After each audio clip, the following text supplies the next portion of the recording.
Hello दोस्तों, कैसे हो। आज की कहानी बहुत रोमांटिक होने वाली है। कहानी को पूरा सुने। भाभी की बहन को घोड़े की सवारी करा रहा था कि अचानक मेरी विधवा भाभी आ गई और घोड़े पर बैठने की जिद करने लगी। मेरा नाम रमेश है और मैं अभी 20 साल का नौजवान था और मेरे भाभी भैया मुझे बहुत ही ज़्यादा प्यार किया करते थे और भाभी मुझसे बहुत ही दुलार किया करती थी।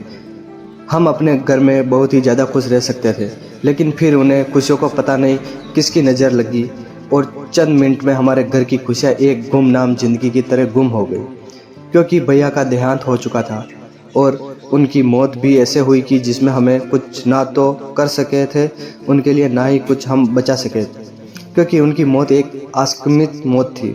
आकाश से बिजली गिरी और सीधा हमारे भैया की उसी की चपेट में आ गए और उनकी मृत्यु हो जाती है। इस समय भाभी बहुत ज़्यादा टूट जाती है और एक गहरे सदमे में चली जाती है, लेकिन उनको समझा पाना बहुत मुश्किल था। लेकिन धीरे धीरे हालात बदलते हैं और अब हम भैया को गुजरे हुए 1 साल पूरा हो गया था। अब धीरे धीरे बदल रही थी, लेकिन भैया की जब भी याद आती थी हम सभी की आंख नम हो जाती थी। भैया मेरे कभी मुझे कुछ काम नहीं करने देते थे। मैं उनसे छोटा था, इसलिए मेरे लिए वे हर एक चीज़ किया करते थे। लेकिन अब भाभी का दर्द मुझसे देखा नहीं जा रहा था, क्योंकि भाभी अभी जवान थी और उनकी ऐसी ज़िंदगी गुजर रही थी मानो कि भाभी ने कोई पाप किया हो। लेकिन भाभी भैया के प्रेम में इतना खो गई थी कि बस उनको हमेशा भैया की याद आती रहती थी। लेकिन अब मैंने सोचा कि भाभी को इस सदमे से कैसे निकाला जाए और कैसे उनको एक हंसी खुशी ज़िंदगी भरी दी जाए। लेकिन इसी बीच भाभी की बहन घर पर आई होती है। वे मेरी हम उम्र की थी और बहुत ही स्वभाव की अच्छी थी और देखने में भी काफ़ी सुंदर थी। वे मेरे से भी हंसी मजाक किया करती थी और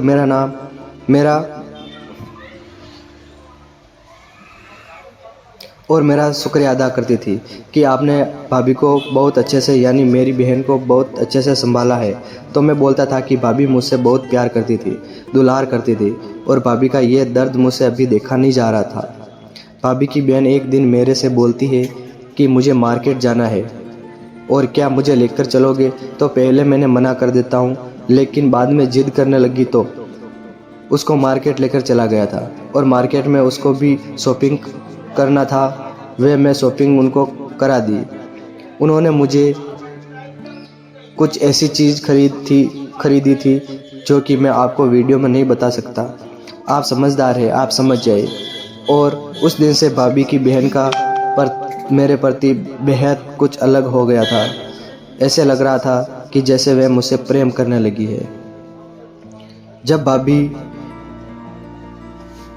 घर पर नहीं होती थी तो मुझसे वे दिन भर प्रेम भरी बातें किया करती थी और वे मुझे प्रेम करने लगी थी। एक दिन की बात है, भाभी कहीं गई हुई थी और भाभी की बहन खाना बना रही थी और जैसे ही उसने देखा कि मैं घर पर अकेला हूँ तो वह खाना बनाना छोड़ देती है और मेरे पास आकर बैठ जाती है। लेकिन उसको जैसे ही मेरे शरीर में दिखता है कुछ ऐसा जो उसको देखकर डर जाती है और बोलती है कि तुम्हारा शरीर है और ये इतना बड़ा हो रखा है, इस पर तुम डॉक्टर को क्यों नहीं दिखाए, इसको सही क्यों नहीं करवाते।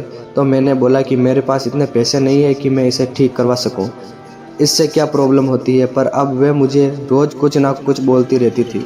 और एक दिन मैं अपने रूम में सो रहा था जहाँ पर भाभी की बहन आती है और हमारे बीच कुछ ऐसा होता है जो शायद नहीं होना चाहिए था। दोस्तों, आप समझदार हैं, आप समझ जाइए कि क्या हुआ था। और उस दिन मैं भी उससे प्रेम करने लगा था। लेकिन हैरानी तब मुझे होती है जब एक दिन मुझे भाभी अपनी बहन के साथ देख लेती है। भाभी ने कुछ नहीं बोला था, बस चुपचाप अपने कमरे में चली गई। और एक दिन मैं घर पर अकेला था। मेरी साली यानी भाभी की बहन बगल वाले घर पर गई हुई थी। तो भाभी मुझसे बोलती है कि तुमसे शादी करना चाहती हूँ। लेकिन मैं ये कैसे कर सकता था, पर भाभी की ये हालात मुझे देखी नहीं जा रही थी। और भाभी ने बोला, मैं भी तुमसे प्रेम करती हूँ। भैया तुम्हारे इस दुनिया से चले गए और उनको गए हुए पूरे 2 साल हो गए। मैं अपनी ये वीरान ज़िंदगी कैसे गुजारूँ और अपनी ज़रूरतों को मैं कैसे पूरा करूँ। अगर तुम मुझसे शादी कर लोगे तो मेरी भी ज़िंदगी में खुशियाँ आ सकती है और मेरी भी ज़िंदगी खुशियों से भर सकती है। और मुझे अब संतान की इच्छा है, बच्चों की चाहे जो मैं चाहती हूँ कि तुम मुझसे शादी कर लो और मुझे ये सारी खुशियाँ दे दो। मैं सोच में पड़ जाता हूँ और जब एक दिन मैं भाभी के साथ होता हूँ तो भाभी की बहन मुझे देख लेती है तो वह मेरे से उस दिन से गुस्सा हो जाती है और बात नहीं करती है। जब भी भाभी के साथ होता हूँ वह मुझे चुपके से देखती है, पर वह ये नहीं समझती कि मैं भाभी के साथ क्या करता हूँ। और मैंने उस एक दिन बोला कि अब मैं तुम्हारी बड़ी बहन से शादी करने वाला हूँ, तो इस बात को सुनकर परेशान हो जाती है और बोलती है, ऐसा तुम कैसे कर सकते हो? मैं तुमसे प्यार करती हूँ तो मेरी बहन से शादी ना करो क्योंकि वह एक विधवा है। तुम मुझसे शादी करो, तुम विधवा से शादी करके अपनी ज़िंदगी क्यों ख़राब कर रहे हो? तो पीछे से भाभी मेरी बातें सुन लेती है और वे फिर आपस में झगड़ा करती है।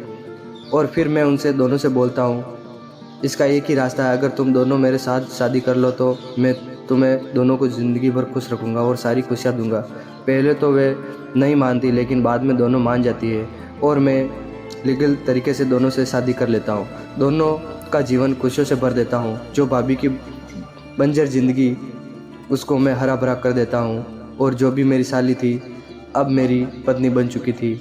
हम तीनों एक साथ होते हैं और पूरी रात को करते हैं। भाभी और साली के साथ रोज़ रात को बड़ी बड़ी खेलता हूँ। मेरी भाभी भी मेरी पत्नी बन चुकी थी और मैं दोनों पत्नियों को एक साथ रख रहा हूँ क्योंकि लीगल तरीके से रख रहा था। और मैंने भाभी को अपने एक ही सहारा दिया और उसे सहारे से मेरी भाभी बहुत ही ज़्यादा खुश थी और उनकी बहन भी बहुत ज़्यादा खुश थी। अब हम तीनों हंसी खुशी से ज़िंदगी गुजार रहे हैं और अब मैं बाप बन चुका हूँ एक लड़के का, क्योंकि मेरी भाभी को बच्चा हुआ। भाभी मेरी पत्नी हो चुकी है। वह भाभी मेरी पत्नी बहुत ही ज़्यादा खुश है और उसको बच्चों की भी खुशी मिल गई। दोस्तों, ये थी आज की कहानी। आपको क्या राय है इस कहानी पर हमें कमेंट करके ज़रूर बताइए। वीडियो अच्छी लगे तो लाइक शेयर सब्सक्राइब ज़रूर करें। धन्यवाद।